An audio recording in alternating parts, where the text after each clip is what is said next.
जय श्री राम दोस्तों। तो स्वागत है आपका एक और नई वीडियो में और एक शानदार टॉपिक के साथ। तो आज हम बस डिस्कस करेंगे वर्कमैन कंपनसेशन रिजर्व। इससे जो प्रीवियस वाली वीडियो थी हमने उसमें रियलाइजेशन अकाउंट के बारे में पूरा कॉन्सेप्ट में डिटेल में हमने डिस्कस किया था। तो हम बात करेंगे कि डिसोल्यूशन के टाइम पे अगर वर्कमैन कंपनसेशन रिजर्व गिवन है आपको बैलेंस शीट में, तो उसका क्या अकाउंटिंग ट्रीटमेंट आपको करना है, तो उसका एकदम डिटेल में पढ़ेंगे। आराम से शांति से पेशेंस से पूरी वीडियो को देखिए। बीच बीच में अगर वीडियो स्किप करेंगे तो समझ में नहीं आएगा। तो सबसे पहले मीनिंग समझ लेते हैं। वर्कमैन कंपनसेशन रिजर्व मेंटेन क्यों करती है कोई भी कंपनी? ये इसलिए मेंटेन किया जाता है कि इन फ्यूचर कोई मिस हैपनिंग या इंजरी हो जाए किसको, जो वहां पे एम्प्लॉय या लेबर काम कर रहे हैं, तो उनके क्लेम के लिए कि उनको अगर कोई क्लेम देना पड़ा तो इस रिजर्व में से आप इजीली उनको क्लेम पे कर सकते हो। फॉर एग्जांपल ये एक मशीनरी है, इस पे कोई लेबर काम कर रहा है और बाय मिस्टेक कोई मिस हैपनिंग हो गई, कोई इंजरी हो गई एम्प्लॉय के साथ, तो एम्प्लॉय का जो ट्रीटमेंट कराएगा वो कौन कराएगा? एम्प्लॉयर कराएगा, जो मालिक होता है वो कराएगा। मालिक सारा खर्चा बोन करेगा और पे करेगा। तो इसी पर्पज के लिए रिजर्व को मेंटेन किया जाता है कि एकदम से अमाउंट हम कहाँ से लेके आएंगे या बिजनेस कहाँ से लेके आएगा, कोई कंपनी कहाँ से लेके आएगी, तो इस रिजर्व को धीरे धीरे मेंटेन करके फिर इसमें से अमाउंट पे कर दी जाती है। तो आपको ये बात पता होना चाहिए, जितने भी रिजर्व क्रिएट होते हैं वो कहाँ से क्रिएट होते हैं? आउट ऑफ प्रॉफिट्स क्रिएट किए जाते हैं। तो आई होप आपको कॉन्सेप्ट समझ में आ गया होगा कंपनसेशन रिजर्व का। तो इसका अकाउंटिंग ट्रीटमेंट क्या करना है जब फर्म डिसॉल्व हो रही है? डिसॉल्व का मतलब जब फर्म यहाँ पे लिक्विडेट हो रही है, बंद हो रही है, अपना बिजनेस डिसकंटिन्यू कर रही है, तो उस टाइम पे वर्कमैन कंपनसेशन रिजर्व का ट्रीटमेंट क्या करना है? तो यहाँ पे हम एक इलस्ट्रेशन के थ्रू समझते हैं। जस्ट फॉर एग्जांपल ये आपकी बैलेंस शीट है। बैलेंस शीट में ये लाइबिलिटी साइड है और ये एसेट साइड है। लाइबिलिटी में आपका गिवन है workman compensation reserve. Just for example we assumed 1 lakh rupees, ठीक है। तो इसके मैं आपको 4 या 5 केसेस बनाऊंगा। आपके न्यूमेरिकल क्वेश्चंस के अंदर या किसी भी कॉन्सेप्ट में, किसी भी एग्जाम में सिर्फ उन्हीं ऑप्शन में से आपसे पूछा जाएगा, उसके बाहर आपसे नहीं पूछा जाएगा। तो फर्स्ट केस अगर हम बनाए, केस फर्स्ट, तो क्या हो सकता है? If there is no information, कि आपका जो न्यूमेरिकल क्वेश्चन गिवन है उसमें कोई इंफॉर्मेशन गिवन नहीं है, या बोल सकते हैं there is no claim against it, ठीक है। इसके अगेंस्ट में कोई भी क्लेम यहाँ पे नहीं आया है at the time of dissolution. तो क्या करेंगे? रिजर्व जो क्रिएट होता है आउट ऑफ प्रॉफिट्स। तो इसका मतलब इस रिजर्व के ऊपर राइट किसका है? राइट है पार्टनर्स का। तो अगर हम लॉजिकली सोचे कि राइट किसका है? पार्टनर का है। तो पार्टनर का राइट है, तो ये रिजर्व जो अमाउंट रखी हुई है किसको मिलनी चाहिए? पार्टनर को ही मिलनी चाहिए। तो यहाँ पे हम क्या करेंगे? जितना भी रिजर्व का अमाउंट है सारा का सारा कहाँ ट्रांसफर कर देंगे? Transfer to partners capital account. और किस साइड ट्रांसफर करेंगे? क्रेडिट साइड ट्रांसफर करेंगे कैपिटल अकाउंट के, ठीक है। अगर आपसे जनरल एंट्री पूछे कि जनरल एंट्री क्या होगी, तो ध्यान से देखो, जितनी भी लाइबिलिटीज होती है उनके बैलेंस क्या होते हैं? हमेशा ऑलवेज उनके बैलेंस क्रेडिट होते हैं। और अगर किसी भी लाइबिलिटी को आपको राइट ऑफ करना है या कम करना है या जीरो दिखाना है, तो क्या करना पड़ेगा? उसके अपोजिट में आपको डेबिट करना पड़ेगा। तो इसको क्या करोगे? डेबिट करोगे। तो यहाँ पे जनरल एंट्री क्या बनेगी? Workman compensation reserve account debit to partners capital account. Partners capital for example हम अज्यूम कर लेते हैं कि दो पार्टनर है एक्स, दो पार्टनर है राम और श्याम। तो यहाँ पे क्या लिख दोगे? Ram's capital account to Shyam's capital account. और जो भी इनका प्रॉफिट शेयरिंग रेशियो होगा उस प्रॉफिट शेयरिंग रेशियो में क्या कर दोगे आप? पार्टनर्स कैपिटल अकाउंट में, दोनों के अकाउंट में क्या कर दोगे? यहाँ पे ट्रांसफर कर दोगे। तो पहला केस तो आपका ये हो सकता है। दूसरा केस क्या हो सकता है? Case second, if there is a claim of rupees, just for example हम अज्यूम कर लेते हैं कितने का क्लेम है? Claim of ₹40,000। अब देखो, जब फॉर्म डिसॉल्व हो रही है तो उस टाइम पे पता चला है कि हमारे पास जो वर्कमैन कंपनसेशन क्लेम जो आया है वो कितने का है, 40,000 है।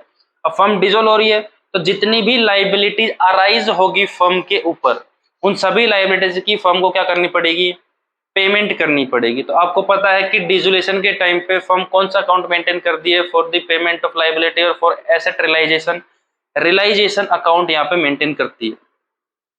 तो रियलाइजेशन अकाउंट जो कंपनीज बनाएगी, अगर आपने प्रीवियस वीडियो देखी है या कॉन्सेप्ट आपको याद है रियलाइजेशन का, तो याद होगा कि एसेट्स को इधर हम ट्रांसफर करते हैं, लाइबिलिटीज को हम इधर ट्रांसफर करते हैं, फिर एसेट की जो रियलाइजेशन है वो इधर करेंगे और लाइबिलिटीज की जो रियलाइजेशन है वो इधर करेंगे। ठीक है, तो देखो क्लेम कितने का है हमारे पास, 40,000 का है। रिजर्व कितना मेंटेन कर रखा है हमने, 1 लाख रुपीज का कर रखा है। तो हम इजिली रिजर्व में से इस क्लेम की क्या कर सकते हैं, पेमेंट कर सकते हैं। तो ध्यान रखना है, जब भी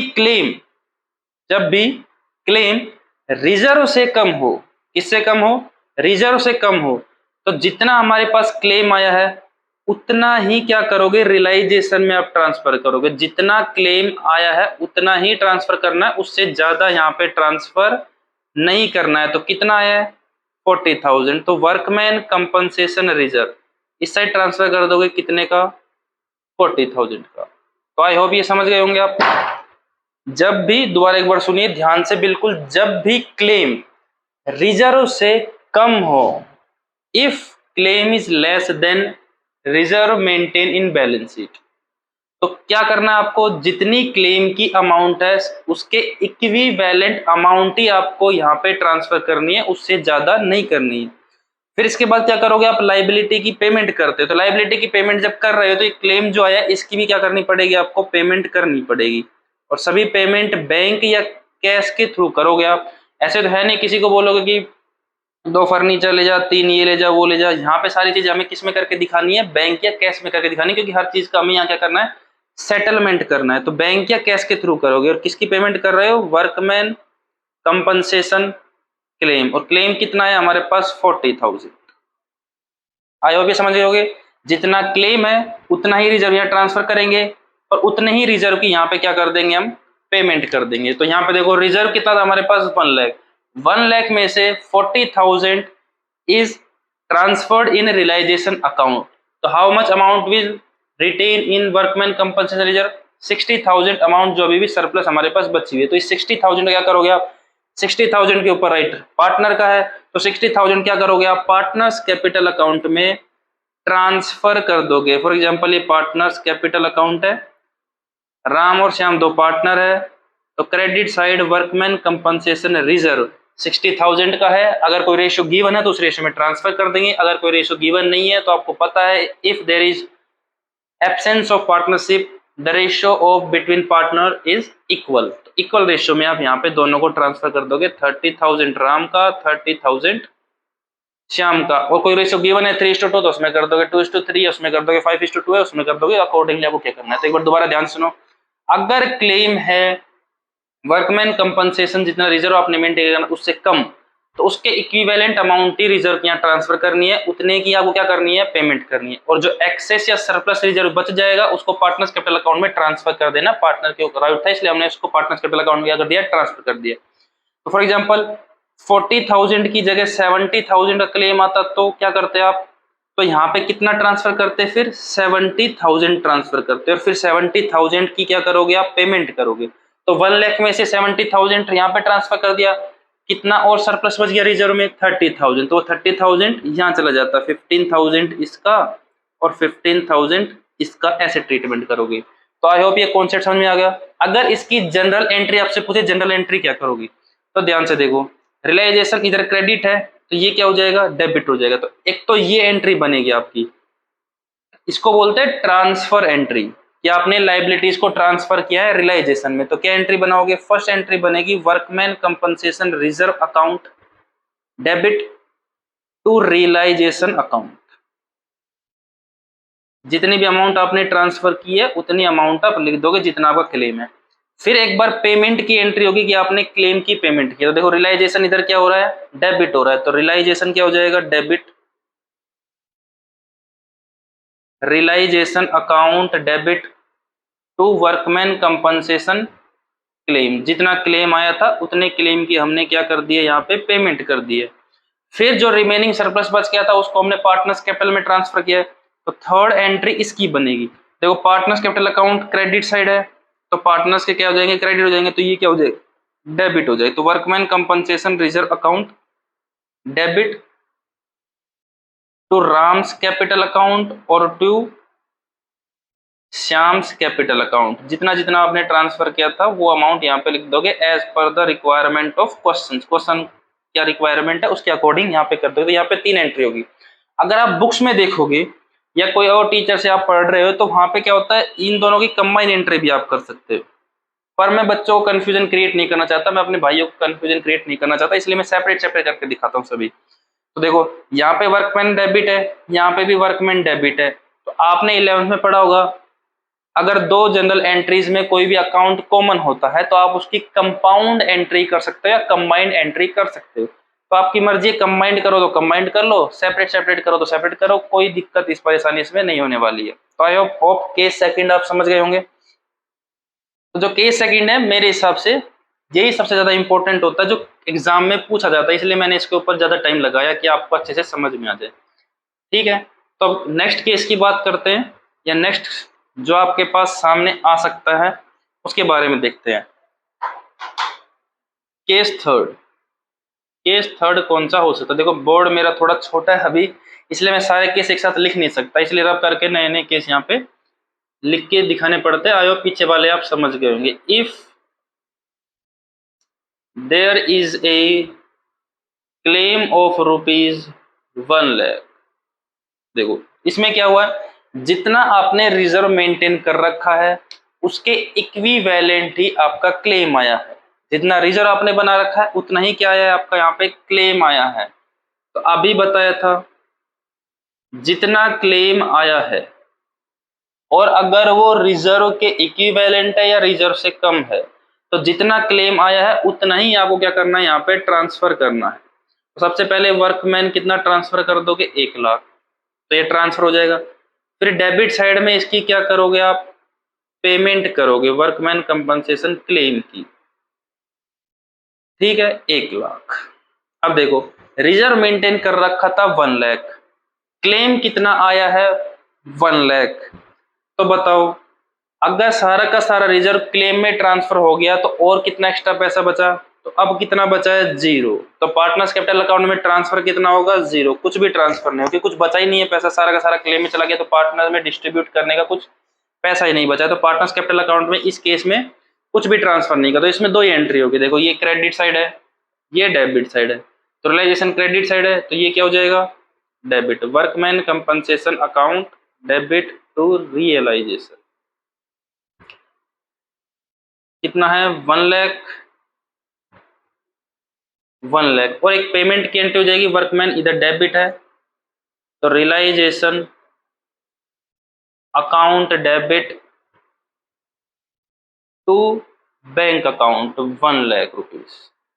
तो देखो यहाँ पे आपको बताता हूँ कि आप लोग कहाँ मिस्टेक कर सकते हो। सबसे बड़ी मिस्टेक यहाँ पे यही होती है कि बहुत बार आप लोग क्या करोगे, बैंक नहीं लिखते। मैंने बच्चों को देखा है करते हुए कि वर्कमैन कंपनसेशन क्लेम अकाउंट ही लिख देते हैं कि वर्कमैन कंपनसेशन क्लेम की पेमेंट करनी है तो उसी का नाम यहाँ पे मेंशन कर देते हैं। लेकिन यहाँ पे कंफर्म रखना है, यहाँ पे आपको बैंक अकाउंट ही करना है, क्योंकि आपकी फर्म डिसॉल्व हो रही है, आपको सारी पेमेंट लाइबिलिटीज की करनी है, और सारी पेमेंट आपको पता है तो कैश के थ्रू होती है, या चेक दोगे तो बैंक के थ्रू होती है, बैंक से ट्रांसफर करोगे तो बैंक ही आएगा। यहाँ पे वर्कमैन कंपनसेशन क्लेम मत लिखना, अगर करते आपकी एंट्री क्या हो जाएगी, गलत हो जाएगी। तो ये ट्रांसफर करने की एंट्री है और ये क्लेम की पेमेंट करने की एंट्री है, और पार्टनर्स कैपिटल अकाउंट में कुछ ट्रांसफर ही नहीं हुआ है, तो क्या करोगे आप, वहां पे कुछ भी ट्रांसफर नहीं करोगे, तो सारा काम इस बार क्या हो जाएगा आपका, रियलाइजेशन में ही हो जाएगा। और क्या केस आ सकता है, नेक्स्ट केस की बात करें तो if there is a claim of ₹1,30,000, claim आ गया 1,30,000 का। तो अब यहाँ पे देखो रिजर्व कितना मेंटेन कर रखा आपने 1 लाख, लेकिन क्लेम कितना आया आपके पास 1,30,000। तो देखो, आपने एडमिशन में, रिटायरमेंट में, डेथ में, सब जगह आपने पढ़ के ही आए होंगे। आई होप वहां पे आपने पढ़ा होगा। देखो, रिजर्व की कैपेसिटी कितनी है? रिजर्व की कैपेसिटी है कि वो मैक्सिमम 1 लाख तक ही पेमेंट करने में सक्षम है, एलिजिबल है, एफिशिएंट है। इसमें रिजर्व में पड़ा ही कितना, 1 लाख पड़ा है, तो यहाँ से आप पैसा निकाल भी कितना सकते हैं? मैक्सिमम 1 लाख ही तो निकाल सकते, उससे ज्यादा निकाल ही नहीं सकते। तो लाइबिलिटी को यहाँ जब ट्रांसफर करोगे वर्कमैन कंपनसेशन रिजर्व, तो ऐसा नहीं है कि जितना क्लेम आगा उतना ही आप ट्रांसफर करोगे, ये तो पॉसिबल ही नहीं है। रिजर्व में अमाउंट कितना रखा हुआ, 1 लाख, तो आप मैक्सिमम ट्रांसफर ही कितना कर सकते हो? मैक्सिमम ट्रांसफर आप कितना कर सकते हो? 1 लाख कर सकते हो, इससे ज्यादा ट्रांसफर ही कर नहीं सकते, क्योंकि इतना ट्रांसफर करते ही रिजर्व क्या हो जाएगा आपका, 0 हो जाएगा। ठीक है, तो मैक्सिमम कितना ट्रांसफर कर सकते हो? 1 लाख रुपीज ट्रांसफर कर सकते हो। ठीक है, लेकिन जब पेमेंट की बारी आएगी टू बैंक अकाउंट, यहाँ पे वर्कमैन कंपनसेशन क्लेम की पेमेंट करोगे, तो क्लेम जितनी आपके ऊपर लाइबिलिटी आई है, आपको पूरी की पूरी कंप्लीट लाइबिलिटी पे करनी पड़ेगी। क्या करनी पड़ेगी? कंप्लीट लाइबिलिटी पे करनी पड़ेगी। ऐसा नहीं है कि आप उनको बोलोगे हमने रिजर्व 1 लाख का बना रखा है, हम 1 लाख ही पैसे देंगे, ऐसा नहीं बोल सकते। आपको जितनी लाइबिलिटी आई उतनी की उतनी कंप्लीट अमाउंट पेमेंट यहाँ पे आपको क्या करनी पड़ेगी, करनी पड़ेगी। तो आपके माइंड में क्वेश्चन आएगा कि रिजर्व 1 लाख का है, लाइबिलिटी आपके पास 130 की आ गई है, तो रिजर्व में से 1 लाख तो कवर कर लेंगे, जो एक्स्ट्रा 30,000 है वो पैसे कहाँ से आएंगे? तो वो पैसे कहाँ से आएंगे? आपने इस फर्स्ट चैप्टर में पढ़ा होगा, पार्टनर्स की जो लाइबिलिटीज होती है वो क्या होती है, अनलिमिटेड होती है। तो 30,000 कौन बोन करेगा? पार्टनर्स बोन करेंगे। कौन बोन करेगा?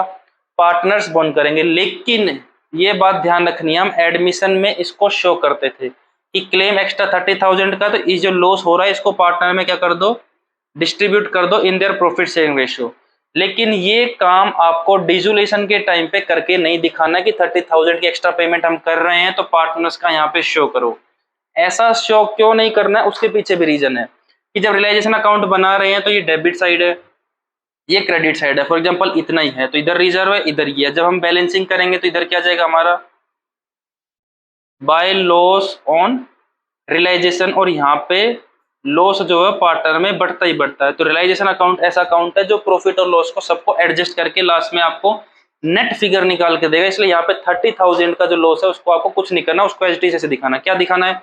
जितना रिजर्व है उसको इधर लिख देंगे, जितनी क्लेम आई है उसकी फुल अमाउंट की पेमेंट कर देंगे, और उसके बाद छोड़ देंगे रियलाइजेशन अकाउंट पे। वो आपको लास्ट में प्रॉफिट और लॉस सब कुछ कैलकुलेट करके बता देगा, और भी जो आइटम होंगे उसके। और यहाँ पे ऐसा नहीं करना कि पार्टनर्स कैपिटल में लॉस हो रहा है 30,000 वहां पे कर दो।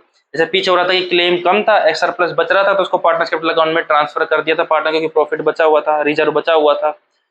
यहाँ पे ऐसा नहीं करना है कि एक्स्ट्रा आ गया तो लॉस हो गया तो पार्टनर्स के डेबिट बैलेंस में आप उसको ट्रांसफर ही कर दो, ऐसा कुछ नहीं करना। वैसे यहाँ पे रिजर्व ट्रांसफर करना है, ये करना। तो एंट्री क्या करोगे आप, 2 एंट्री हो जाएगी। रियलाइजेशन यहाँ पे क्रेडिट है तो ये क्या हो जाएगा, debit.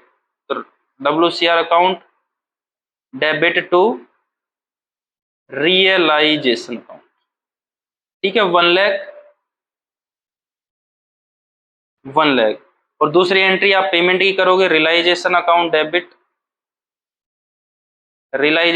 Debit to bank account. और कितना क्लेम आया, 1,30,000 का क्लेम आया। तो पूरी की पूरी आपको क्या करनी है, पेमेंट करनी है। प्रॉफिट लॉस पे ध्यान नहीं देना, प्रॉफिट लॉस अपने आप बाद में निकल जाएगा।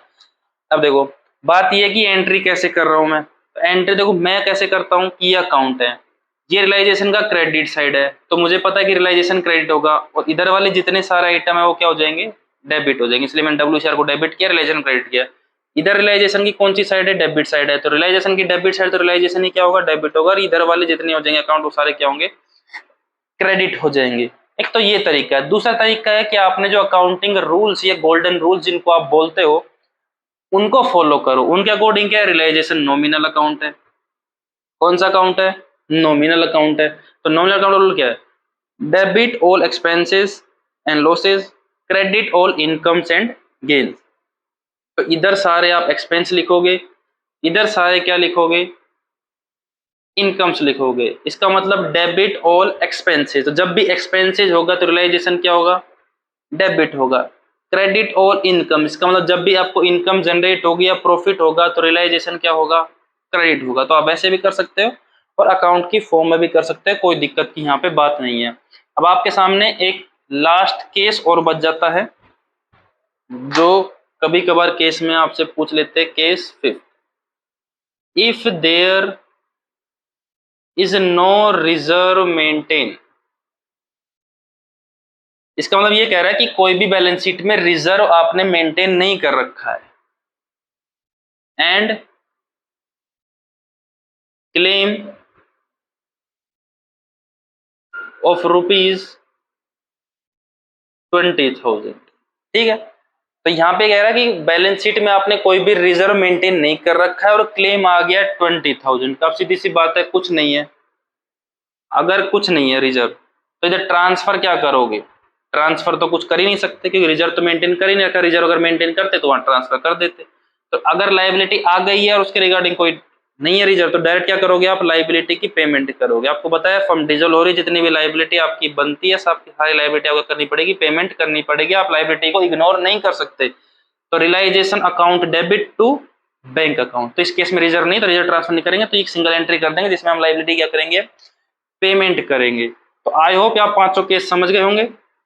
एक बार हल्का सा फास्टली क्या करते हैं? रिवाइज करते हैं। तो पहला, कोई इंफॉर्मेशन ना हो या फिर कोई क्लेम ना हो, तो उस केस में क्या करेंगे? Whole amount of reserve transfer to partners capital account in their profit sharing ratio in credit side of partners capital account. सारा का सारा अमाउंट क्या करोगे? Partners capital account credit side में उनके प्रॉफिट शेयरिंग रेशियो में बांट दोगे। If claim is less than reserve. दूसरा क्या था? If claim less than reserve, की रिजर्व 1 लाख है और 1 लाख से कम का कोई भी आपका क्लेम आया है, तो जितना क्लेम आया है उसके बराबर अमाउंट ही आपको रिजर्व ट्रांसफर करना है। क्लेम आया 80,000 का, तो 80,000 ट्रांसफर करोगे, 80,000 की पेमेंट करोगे। क्लेम आया 15,000 का, तो 15,000 ही ट्रांसफर करोगे क्रेडिट साइड, 15,000 की ही पेमेंट करोगे। क्लेम आया 99,000 का, तो 99,000 की इधर ट्रांसफर करोगे, 99,000 की ही पेमेंट करोगे। उसके बाद क्लेम पेमेंट करने के बाद और ट्रांसफर करने के बाद जो भी एक्सेस रिजर्व बच जाएगा उसको पार्टनर्स कैपिटल अकाउंट में क्रेडिट साइड में पार्टनर्स के अंदर डिस्ट्रीब्यूट कर दोगे या ट्रांसफर कर दोगे, जो भी उनका प्रॉफिट शेयरिंग रेशियो होगा उसके according. If claim is equal to reserve, अगर क्लेम रिजर्व के इक्वल है तो क्या करेंगे हम? तो जितना रिजर्व है उसके बराबर ही क्लेम आया, मतलब 1 लाख का रिजर्व 1 लाख क्लेम आया, 50,000 का रिजर्व है और 50,000 ही क्लेम आया, 40,000 का कोई रिजर्व है, 40,000 ही क्लेम आया, तो सारा का सारा रिजर्व क्रेडिट साइड में ट्रांसफर करोगे रियलाइजेशन में, और सारे के सारे उसके अगेंस्ट क्लेम की क्या कर दोगे? पेमेंट कर दोगे। पार्टनर्स के लिए यहाँ पे कुछ नहीं बचेगा, तो पार्टनर्स कैपिटल अकाउंट में यहाँ पे कुछ ट्रांसफर नहीं होगा। तीसरा क्या हो सकता है? If claim is more than reserve. अब क्लेम अगर रिजर्व से ज्यादा है, तो फॉर एग्जांपल आपने रिजर्व मेंटेन कर रखा है 50,000 का, क्लेम आ गया 60,000 का, तो क्या करोगे? जितना आपका रिजर्व सारा सारा ट्रांसफर कर दोगे। अब देखो रिजर्व जितना मेंटेन कर रखा है उसकी मैक्सिमम लिमिट ही 50,000 है, तो आप 60,000 कैसे ट्रांसफर कर दोगे? सारा का सारा ट्रांसफर करोगे क्रेडिट साइड, और फिर जितनी भी क्लेम आया 60,000, 70,000, 80,000 सारी की सारी क्या करनी है? यहाँ पर पेमेंट करनी है, और उसमें से पार्टनर्स कैपिटल अकाउंट में कुछ ट्रांसफर नहीं करना और रियलाइजेशन पे छोड़ दो, अपने आप प्रॉफिट एंड लॉस कैलकुलेट करके दिखा देगा। लास्ट केस क्या था? कि रिजर्व मेंटेन नहीं कर रखा है और कोई क्लेम आया है, कोई क्लेम आया है, तो रिजर्व तो है नहीं, तो ट्रांसफर करने के लिए तो कुछ नहीं है, डायरेक्टली क्या करोगे? क्लेम की पेमेंट कर दोगे रियलाइजेशन की डेबिट साइड में बैंक के थ्रू। आई होप सारों 5 पॉइंट समझ में आ गए होंगे। अगर वीडियो पसंद आई तो लाइक कीजिए, सब्सक्राइब कीजिए, और कोई डाउट है तो कमेंट कीजिए। आपके कमेंट जरूर पढ़े जाएंगे और सोल्व किए जाएंगे। धन्यवाद।